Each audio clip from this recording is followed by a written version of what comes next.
Yo yo yo, it's Sam again with another ADC video. Today we're playing Jinx with a Maokai into a Corki Shen. Marksman with a tank is always a very snowbally lane that from the very first thing that we do in this game, it snowballs all the way through laning phase to the end of the game. It starts out with me and the tree man hiding in a bush for any unsuspecting victim to walk up. Now we might not be able to get a quick paycheck off a Shen, but we don't necessarily need to get the takedown here to be able to win our lane, because having a health advantage is enough to win the first 3 levels. Even if it doesn't look like we did anything amazing here, this little trade in the very beginning of the game is what wins us everything. Our lead ends up becoming so oppressive that they're forced under their tower and can't do anything before the game even begins. Here we get level 2 uncontested, so I level up my W and zap the Shen to get even more damage out on him and a couple auto attacks. Although watching the footage back, I probably could have got extra auto attacks on him after the zap, but I ended up trying to play too defensively. And after the sick play that Maokai made, Shen ended up living on 1 HP, which all I had to do was get one more auto on him earlier, and it would have been enough to be able to secure the kill. But instead, because I missed my auto attack, the Maokai ends up dying under tower. But he respawns with home guards and runs all the way back to lane, where he makes another play immediately. It ends up being a really dirty fight where nothing actually happens.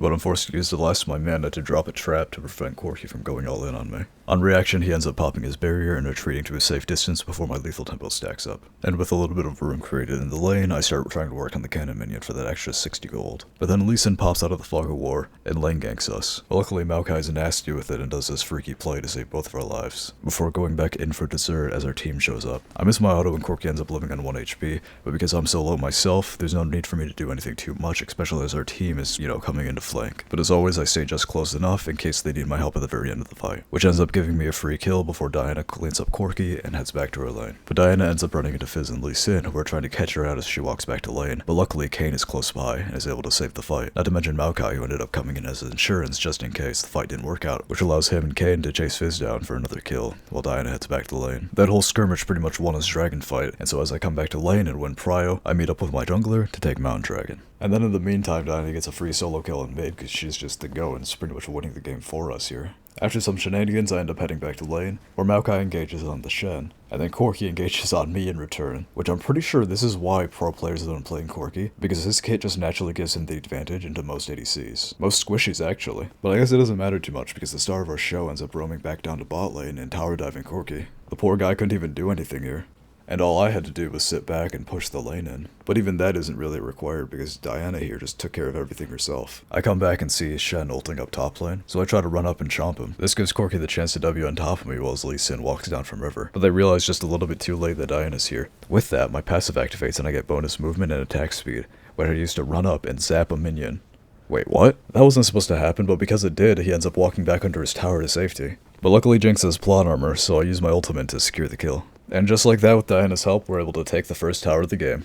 At this point, we enter mid-game, where most people in this situation would go to a side lane and try to get as much farm as possible, especially since I'm only at 5 CS per minute. When instead, my crazy ass goes back down to Dragon. I wait around in river until I see Lee Sin pop up on the map, and then I start the Dragon, waiting for my team to rotate to us. You can see me switching my camera back and forth between mid lane and myself. This is because I still have my ultimate up, so I'm waiting just in case they need me for the fight. Because instead of rotating over there, I decided to focus on the objective. By the time the enemy spots me on the vision cone, it's too late because my team is rotating down after winning mid prio. And then all the DPS that I put on the Drake made it super easy for my team to secure the Dragon before the fight broke out. Then I head back to mid lane and start doing the things that normal ADCs would do, such as clearing minion waves and trying to get more CS, or acting as cannon fodder for the enemy assassins, opening up the opportunity for your team to get the follow-up and win the fight at the expense of your life. But sometimes that's what it takes to win. But to be honest, if you had better movement, you might be able to survive that fight by dodging either the Lee Sin Q or the Fizz ultimate. Maybe even both if you're that good at the game. We spot Fizz heading down bot side on a control ward, so I go back to mid and try to push out the lane, where I spot Shen recalling, using my empowered Q to cancel his recall. I get a little bit of poke on him, popping his support item, and then pushing the lane out. Maokai uses this as an opportunity to tower dive the Shen, which I try to immediately follow up, but that's when Fizz loops back around and hops on top of me. But then like a soccer player, I dribble left, and then I dribble right, and I juke back around, dodging his ultimate, before Diana shows up and puts him in his place. We use this momentum to push for the tier 2, but their team shows up and tries to stop our siege. But luckily, Maokai comes in with the sickest ultimate of all time, catching all of the enemies off guard, allowing Diana to go in and pop her ultimate on all of them as well. This play carries us past their tier 2 and deep into their side of the map, playing right outside the walls of their base, allowing them to just barely win the fight now that Fizzes respawned. But even though I died there, my positivity ended up making the enemy team surrender, and I dropped this smiley emote, and for some reason I think that was just enough to be able to make them surrender. Because to them, they've probably never seen somebody smiling while playing this game before, let alone being able to do it themselves.